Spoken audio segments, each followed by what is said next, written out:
Hello, in front of me I've got PowerA OPS V1 controller. In this video I'll show you what's in the box.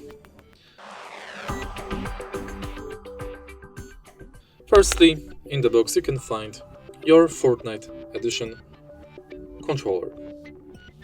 It looks similarly to Xbox controller with different on-off button and select start buttons.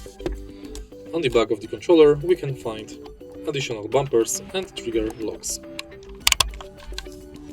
Next, you can find analog thumbstick adapters, user manual, long USB-C cable for charging and for connection, and in the end USB dongle for wireless connection. If you find this video helpful, please leave like, comment and subscribe.